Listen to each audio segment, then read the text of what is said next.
Jaya Radha Madhava Jaya Kunja Bihari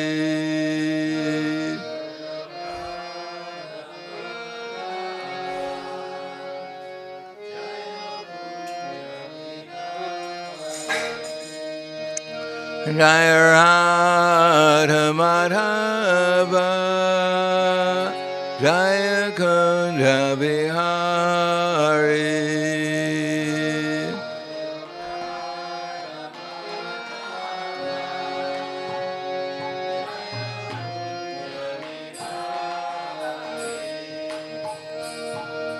Kopijana Bhalabha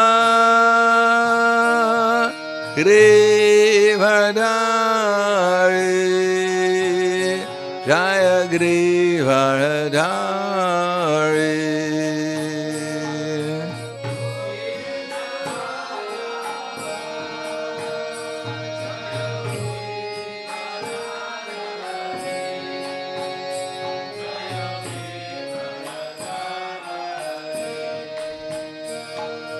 Kopijana Bhalabha Grivadari Jaya Grivadari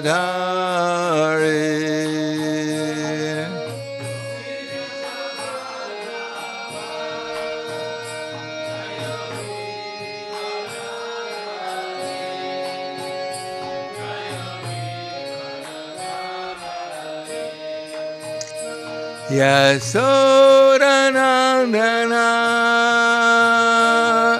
Rajadhanaranjana Jaya Rajadhanaranjana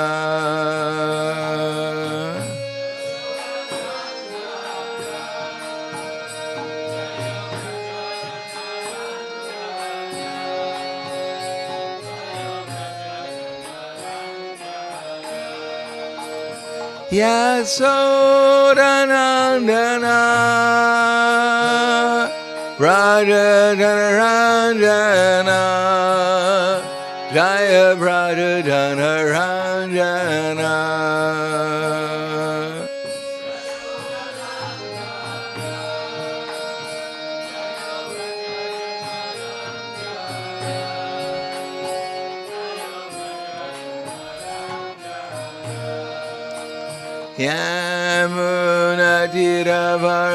Yamunatiravarachari Jaya Kunja Bihari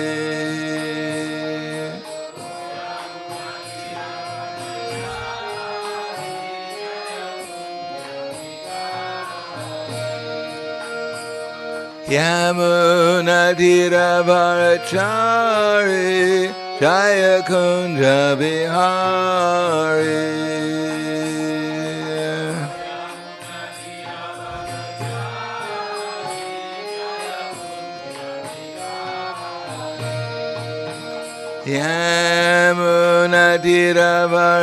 Yamunatiravarachari Jaya Kunja Bihari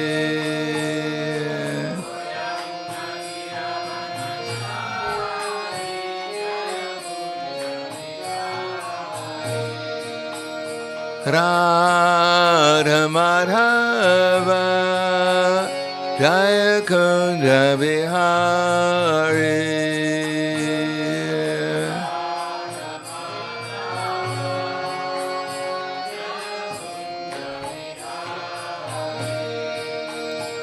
Jaya Radha Madhava Jaya Kunja Bihari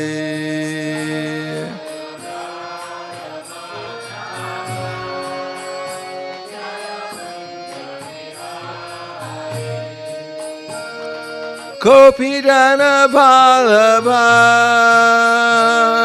Grivadari Jaya Grivadari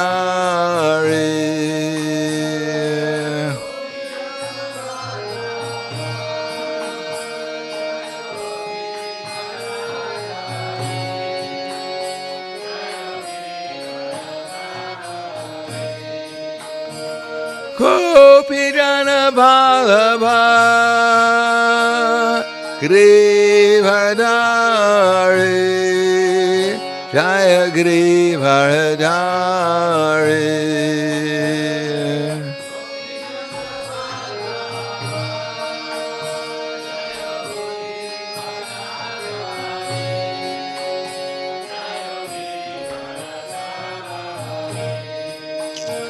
Yasodanandana Rajadanarandana Jaya Rajadanarandana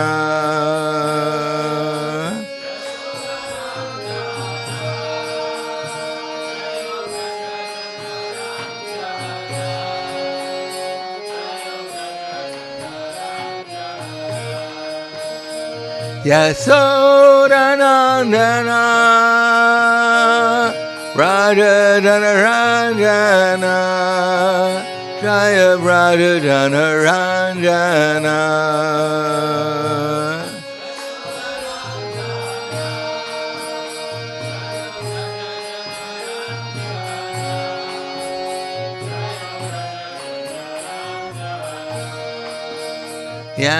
Yamunadira Varachari Jaya Kunda Vihari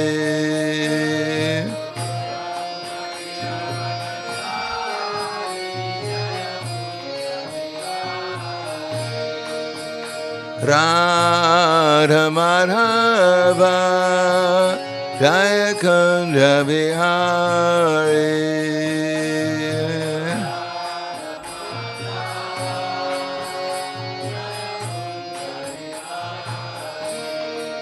Jaya Radha Madhava Jaya Kunda Vihari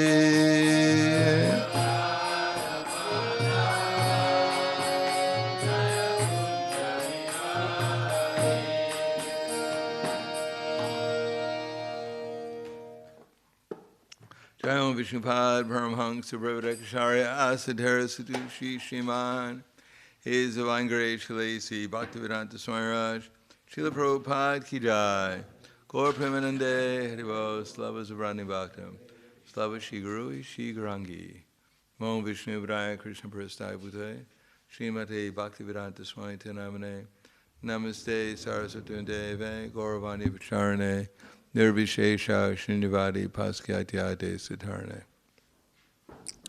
Om Agana Tivirandasya Gananjana Salakaya Chaksura Militam Yena Tasmai Shri Guruve Namaha Shri Chaitanya Manobishtam Stapitam Yena Bhutale Swayam Rupa Kadamayam Dadati Swapadantikam Vandeham Shri Guru Shri Utaparakamalam Shri Gurum Vaishnavam Cha Shri Rupam Sagradatam Sahagana Raghunatam Vitam Tam Sajivam Sadvaitam Savadutam Prijana Saitam Krishna Chaitanya Devam Shri Radha Krishna Padan Sahagana Lalita Shri Vasakans Vitam Cha Hey Krishna Karna Sindhu Dinabando Jagatpate Gopesha Gopika Kanta Radha Kanta Namostute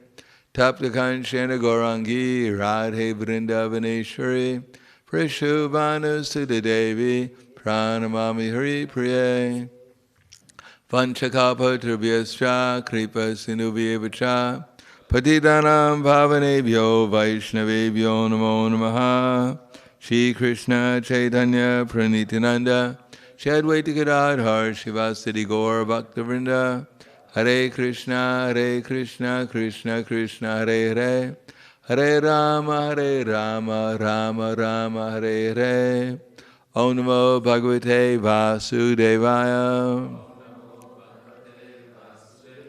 Om Namo Bhagavate Vasudevaya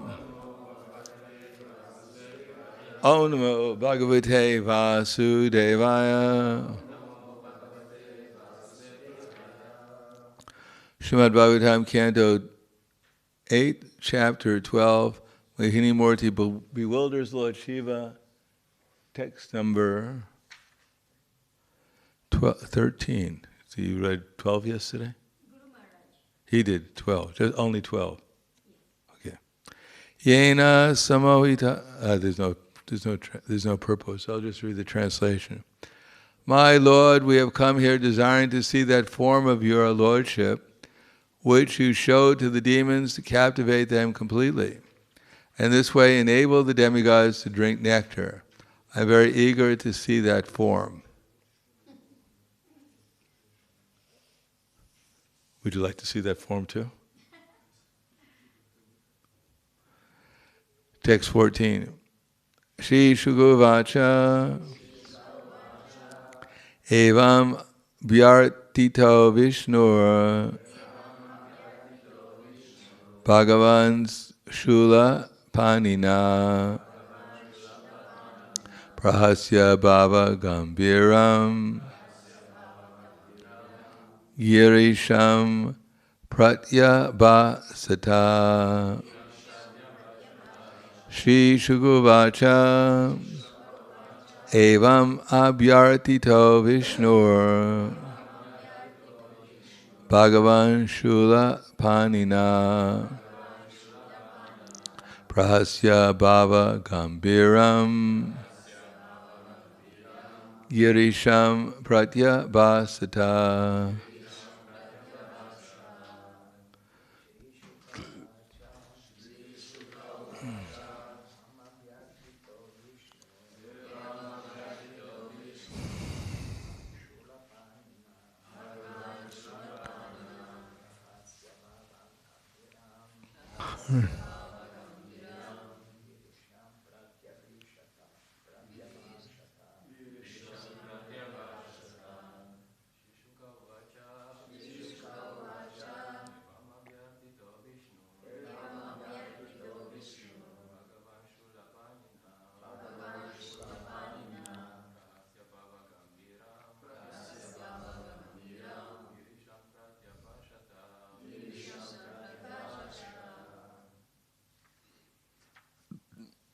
Ladies.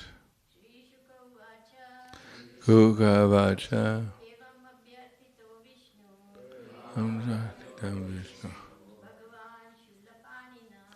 Vandiyavanina Gambiram Girisham Bhatibhavashata. Can you understand the class? Ishugo Vacha Evam Abhyartito Vishnur Bhagavan Shula Panina Prahasya Bhava Gambiram Girisham Pratyabhashata. Is there anyone who can translate the class into Croatian? Anyone know Croatian here? Would you like to help this lady, this Mataji here? Here, right here. I can do in Croatian also for them because it's only 2 of them and they understand Croatian also. Okay, so do it in Croatian. Thank you.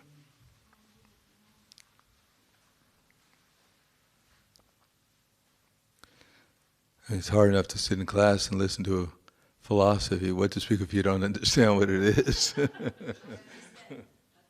A little bit. Well, it's probably as much as I understand Croatian.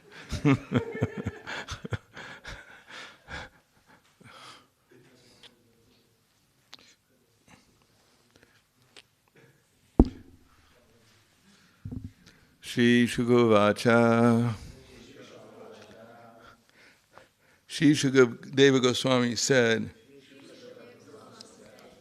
Evam, in this way, Abhyartitaha, being requested, Vishnu Bhagavan, Lord Vishnu, the Supreme Personality of Godhead, Shula Panina, by Lord Shiva, who carries a trident in his hand, Prahasya, laughing, Bhava Gambiram, with serious gravity, Girisham, unto Lord Shiva, Pratyabhashita, replied. Translation and purport by His Divine Grace, A.C. Bhaktivedanta Swami Srila Prabhupada. Shukadeva Goswami said, when Lord Vishnu was thus requested by Lord Shiva, who carries a trident in his hand, he smiled with gravity and replied to Lord Shiva as follows. Purport. Supreme Personality of Godhead Vishnu is known as Yogeshvara, Yatra Yogeshvara Krishna. Mystic yogis want to acquire some power by the practicing the yoga system. But Krishna, the Supreme Personality of Godhead, is known as the Supreme Lord of all mystic power. Lord Shiva wanted to see the Mohini Murti, who was captivating the entire world. And Lord Vishnu is gravely thinking of how to captivate Lord Shiva also. Therefore, the word Bhava Gambiram is used here. The illusory material energy is represented by Durga Devi, who is the wife of Girisha, or Lord Shiva. Durga Devi could not captivate Lord Shiva's mind, but now that Lord Shiva wanted to see Lord Vishnu's feminine form, Lord Vishnu, by his mystic power, would assume a form that would captivate even Lord Shiva.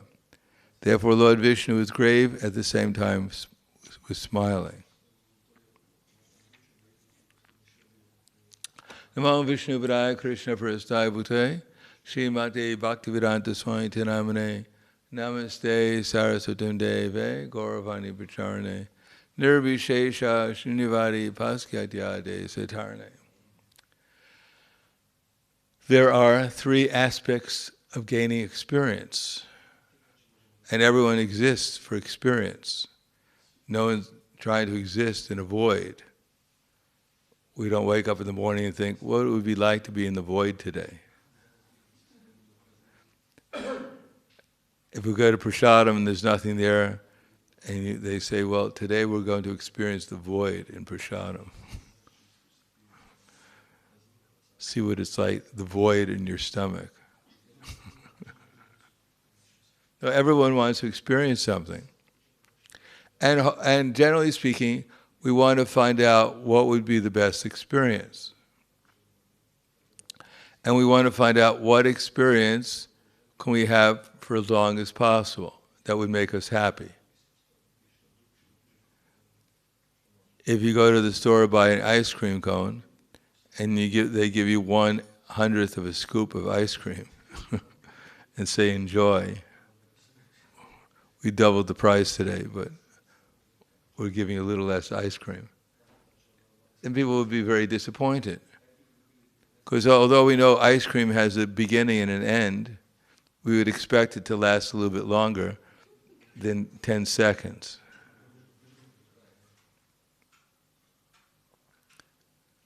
Similarly, if something's advertised that it's going to last, it's going to give you happiness for a long, long time, then people will be very much interested in it. Generally, things in the material world don't last very long.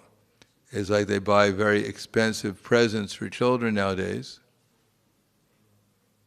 and after Christmas, or whatever celebration there is, the children usually get tired of playing with the toy and just throw it in the room delegated for the toys.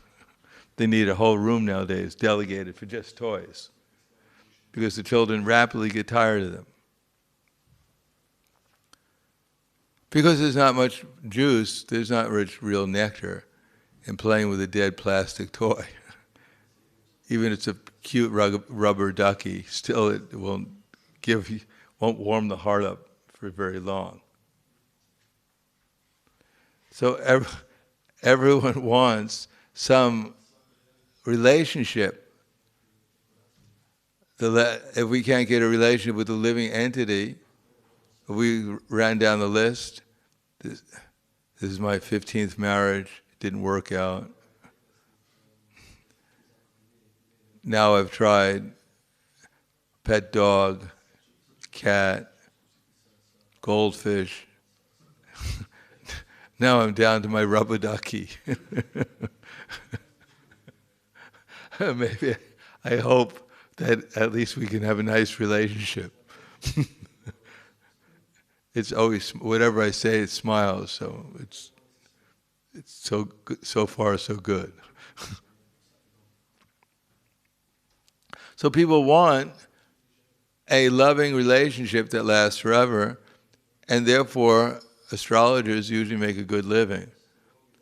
People looking for their soulmate. Finding out, are we compatible? Are we going to stay together for at least a couple of years? Break the local record for marriage. So people are jignasu. As Krishna says in Bhagavad Gita, Tadvidi pranipatena pariprashnena sevaya upadekshanti te jnanam jnaninas tattvadarshana. Krishna advises Arjuna and all of us to approach someone who knows the truth.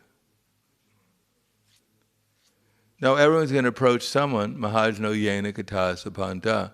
Whoever we think has what we want, we're going to approach them. Because then we consider them to be a great personality.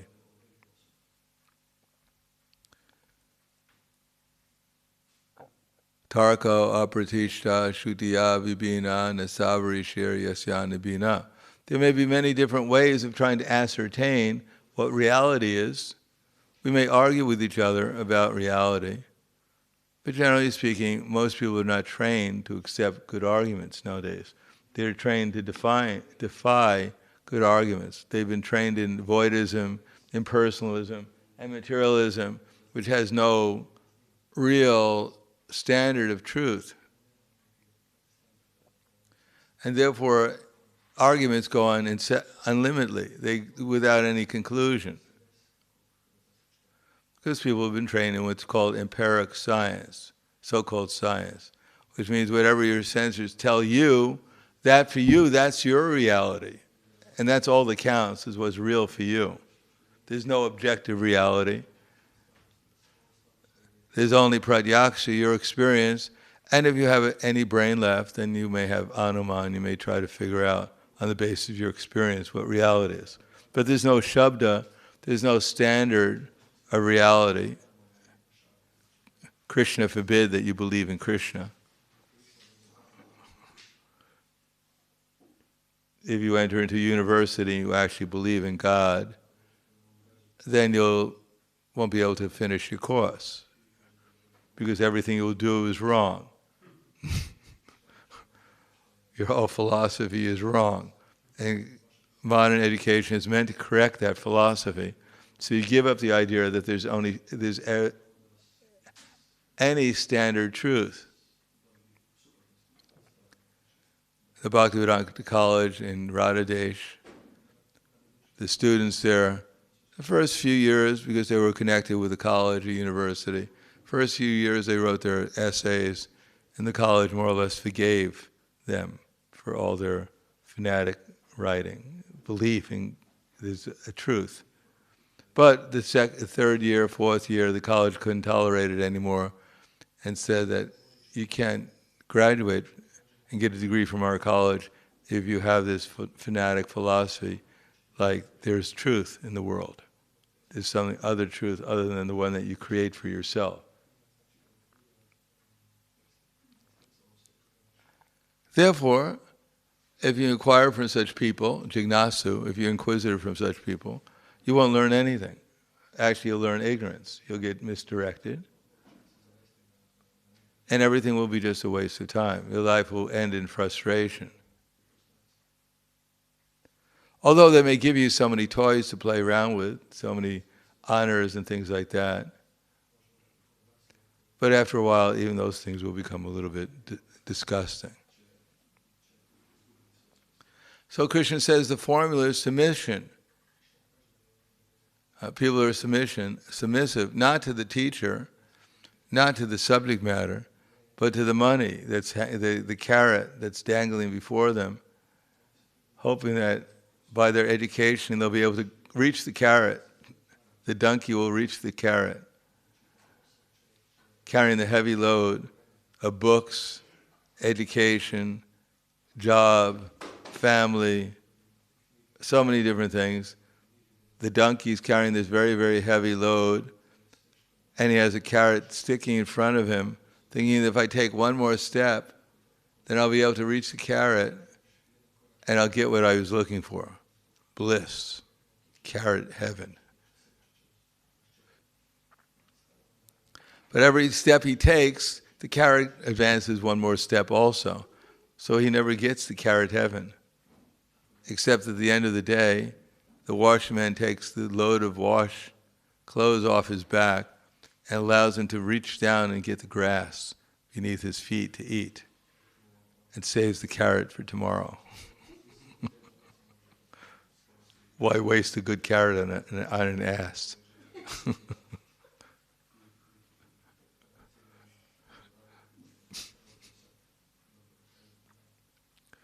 So modern society has this educational system which is meant to induce people's desires, a curiosity. What it would be like to take this drug? You've tried sex in so many different ways. What about this way? You've eaten everything that, like in China they say they eat everything that flies in the sky except for a kite. That everything that crawls on the ground except for a tank. A tank. And everything that swims in the ocean except for a Chinese boat, junk. So they've tried everything. And still they want to try something different. So people are curious. Krishna is curious.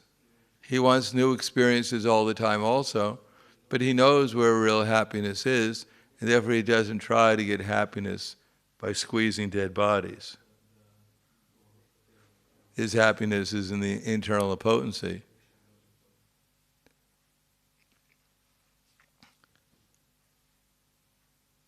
And therefore he's curious, what will today life be like in my loving exchanges with my pure devotees?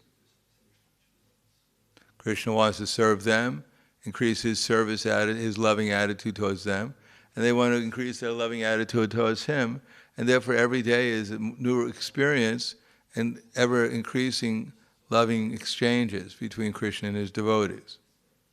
But in the material world, because they've taken Krishna away, everyone is curious, what will this taste like? What will that taste like? Maybe when they come up with a newer smartphone, then I'll get some more intelligence too. Everyone is curious, what's the next dead energy that they can experience? What will be that? What will be that like? What will that be like? Until people will get tired, and then they want to destroy everything. In the mode of passion, people still have some impetus to enjoy something new. In the mode of ignorance, they want to destroy everything. Just like the children, they get some toy and they play around with it for some time. Then afterwards, their happiness is in destroying it.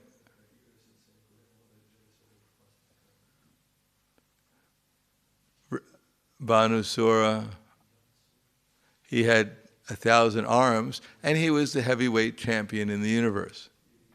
He used to fight with even the demigods, but it's very hard to block his punches. So he went to his benefactor, Lord Shiva, one day, and he said, "My dear Lord Shiva, everywhere I go, I challenge the demigods and everyone else to fight, and they run away. So I'm wondering, would you like to fight with me?" So Lord Shiva gave him the benediction of 1,000 arms. So Lord Shiva said, "Oh, you foolish demon, you're so anxious that someone will come that you can fight with, but don't worry. Soon that hero will appear who will smash you to pieces, and your flag of victory will no longer fly." So the Lord, did Banasura become disturbed or anxious that his power would be diminished and he'd meet a hero who could defeat him? No, he became ecstatic. He couldn't wait he got smashed to pieces. Why? Because he had 1,000 arms that were itching all the time, wanting to fight. And it's very uncomfortable. Just imagine if you had one arm and had a bunch of mosquitoes biting you on that one arm. And they were itching the whole night, the whole day and the whole night. So anxious we'd become to get rid of the itching sensation. But imagine you had 1,000 arms that are itching like that. How uncomfortable it would be. So Krishna came, and indeed he cut off Banasura's 996 arms. And Banasura was happy. Now my arms don't itch so much. So similarly, modern civilization, people are just itching for sense gratification. They're just always disturbed. So they're looking forward to get smashed.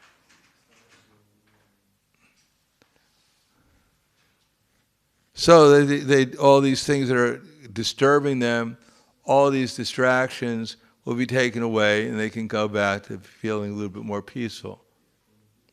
They don't have to be bombarded by mass education, so-called education, just trying to invoke their lusty desires to enjoy the material world more and more. And the more they try to experience the material world, the more they become in the mode of ignorance, where there's no happiness either in the beginning, or in the end, or in the middle. That's which is, as Krishna says, Yad agre chanubande cha sukhamohanam atmanaha nidralasya pramadokta something sukha something.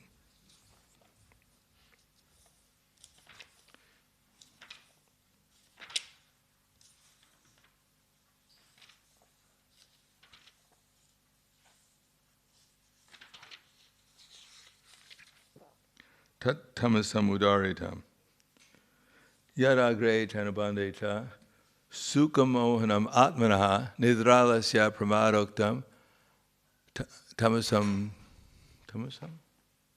udaritam. That which in the beginning and at the end is blind to self-realization, which is based upon sleep, laziness, and illusion, is said to be happiness in the mode of ignorance. Therefore, we become desirous of enjoying the material world unlimitedly, becomes a burden, and then one desires to go to sleep, get a rest, fall into illusion, go mad, so that one goes out of one's mind completely. So the mind doesn't disturb one, because one is in such illusion, one doesn't even know one's disturbed anymore. I remember I had one before I became a devotee. They had something called LSD. I don't know if it's still around. People still take LSD? Do they? Bad habits die slowly. Anyhow, so I didn't take LSD, but at that time.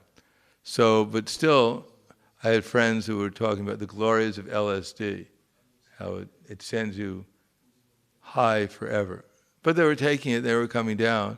So then they came up with something called, I forget what it was called, something DDT or something. ACD, I think, I don't know, ACT, I think it was. And it was 10,000 times more powerful than LSD. So if you took it once, you literally never came down. You spend your whole rest of your life hallucinating. So people took it because it saves you money. You didn't have to get illusion every day. You could get it forever. So that's called the mode of ignorance. After all, without the absence of knowledge, the absence of suitable examples, because what's being advertised in the newspapers and the magazines, even at the universities, are all very bad examples. Without any God consciousness, without any understanding of the soul or the Supreme Lord, and therefore everyone's desires are directed simply to different varieties of sense gratification. But Prabhupada said if you light a match in a dark room, then the darkness can't put the match out. So if we present Krishna and people get some experience with Krishna, then they may become a little inquisitive. How can we get some more Krishna? How can we get some more prasadam? How can we get some more real knowledge? How can we get some more good association? How we can get something? They become inquisitive. What is the next step so I can get more of this? So that's our business, is to become inquisitive ourselves. What is my next step so that I get more of Krishna? And if we think we have enough of Krishna, then we'll think about what's my next step to get more sense gratification. It's just normal. We're always going to be inquisitive because we're eternally inquisitive. So unless we're developing our inquisitiveness to become more Krishna conscious, then we'll be forced to develop our inquisitiveness for some time, how to become more materially experienced. So here, Lord Shiva, he has no interest in anything material, but he's inquisitive spiritually. So when we hear this pastime, we shouldn't think that exactly Shiva fell into material Maya, he fell into yoga Maya. But Krishna wanted to demonstrate something. He wanted to demonstrate that even Lord Shiva can apparently become agitated if Krishna wants him to be, even agitated spiritually, which appears to be material agitation. And for all intents and purposes, it's hard for us to discriminate between one type of agitation and the next. In any case, there are lessons that we learned in this particular pastime, and the main lesson is be careful about what we're desiring. Markandeya Rishi was a self-realized soul. He lived for 2 days of Brahma, which is a good amount of time for us. A day of Brahma is 4,300,000 times 1,000, which is 4,300,000,000 years.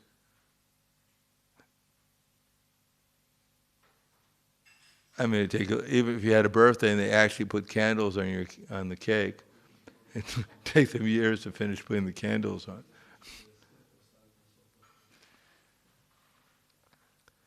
And he lived for 2 days of Brahma. But when Lord Vishnu came to visit him, Lord Narayan, then before Lord Narayan left, he didn't even ask Lord Narayan a question. But he had this thought within his mind, what is your Maya like? After some time when you're not in Maya, then you become inquisitive. I wonder what that Maya was like that I used to be in. Lord Vishnu, Lord Narayan was very unhappy that he was thinking like that. Because by that desire, especially when the age that he was living in, one's desires would actually produce a result. So because he desired like that, then suddenly, then the end of the universe came, the end of at least a day of Brahma came, and there became a big inundation that filled up most of the universe with water, including Markandeya Rishi's ashram. So now he was drowning in the ocean of devastation, not for 1 year or 100 years or 1,000,000 years. It was the end. It was the night of Brahma, so that's again 4,300,000,000 years. He was in the ocean of devastation. Sharks were trying to eat him. Whales were trying to eat him. Timangal fish were trying to eat him. It was cold. There was nothing to eat. And he had to keep on swimming. So he was getting a little frustrated and tired. And then he saw Krishna lying on a banyan leaf with his big toe in his mouth, because Krishna wants to do something during devastation time. So it's a time off for him in the material world. So he decides that he'll put his big toe and suck on it, because he had heard that his devotees relish the taste of his lotus feet. So even Krishna is curious to find out what their taste like. So he spends the time of devastation sucking on his toes, get the nectar from his lotus feet.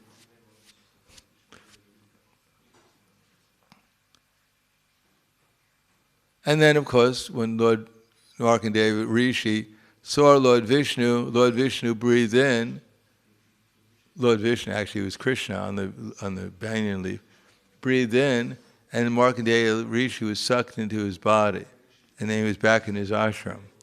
And then Krishna breathed out, and he was thrown back into the ocean of devastation, suffering again. But finally the rains went down, the 4,300,000,000 years came to an end, and then he was back in his ashram again. And we can understand Markandeya Rishi never had the thought again. He never thought, what is your Maya like? Now we may think, sure, after 4,300,000,000 years, he must have learned the lesson. But he had some intelligence, because we've been here for a lot longer than 4,300,000,000 years, and we still haven't learned the lesson. We're still wondering what your Maya is like. Therefore, the only hope is to get some higher taste, to be curious what Krishna is like, to develop that curiosity by hearing about Krishna from these books and serving. Then we might, if we can develop some curiosity, what it would be like to experience Krishna consciousness, then we can make some advancement and be saved. Because everything depends on our desire. All Krishna can do is try to make the arrangements so that a desire will awaken for Krishna consciousness or gradually develop. That's all he can do, because everything depends upon our desire.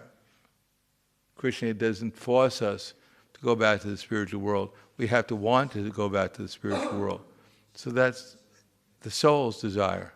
The soul has to become interested and determined to go back to the spiritual world.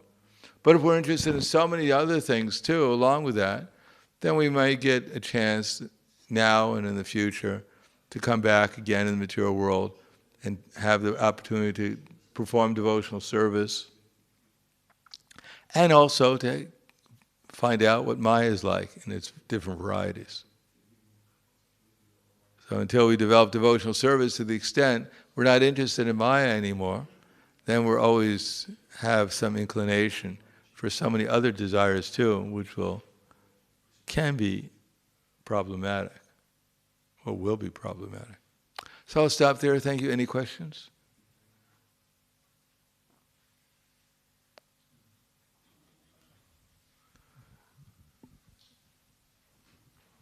Yes. I know you're going to thank me for the class.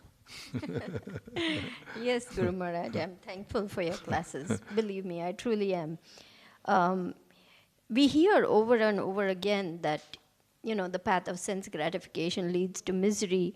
But yet, in spite of hearing, in spite of reading, in spite of understanding, still we fall prey to all these temptations and we end up miserable. So in spite of having the lessons, coming to us again and again, we're still impelled to do these things. So what is the cure for this situation? We'll keep on chanting Hare Krishna, hearing Prabhupada's books, worship the deities, serve the devotees, and live in a nice holy place, in a spiritual atmosphere. Then gradually we'll make some progress. I mean, if we look back 20 years, however, our situation then was certainly much more miserable and unfortunate than it is now. So That's true. We have to be a little patient, and go on with the process. And then Maya will always try and discourage us, thinking that you're not going anywhere. So we should be humble and think, yes, I'm not going anywhere. I really need Krishna's mercy. Right. Thank you. Anything else? Khala. Grantaraj Srimad Bhagavatam ki jai. Srila Jai. Prabhupada ki jai. Gaur Premanande.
Very unusual. Hare Krishna, Hare Krishna.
A zdaj si povedal, prej bi mogel reči, ko sem prednjo sam napisal.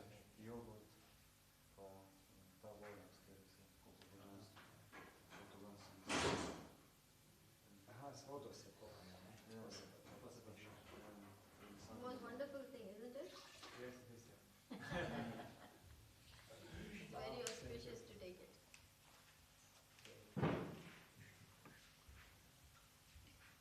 Vishnu padadakam pitva shirashadharamyaham. I take this water on my head, which has washed the lotus feet of Lord Vishnu, which will save me from untimely death and all unnecessary illnesses and calamities. That's the mantra for Charanamritam. That's the meaning of the mantra. Because the water which has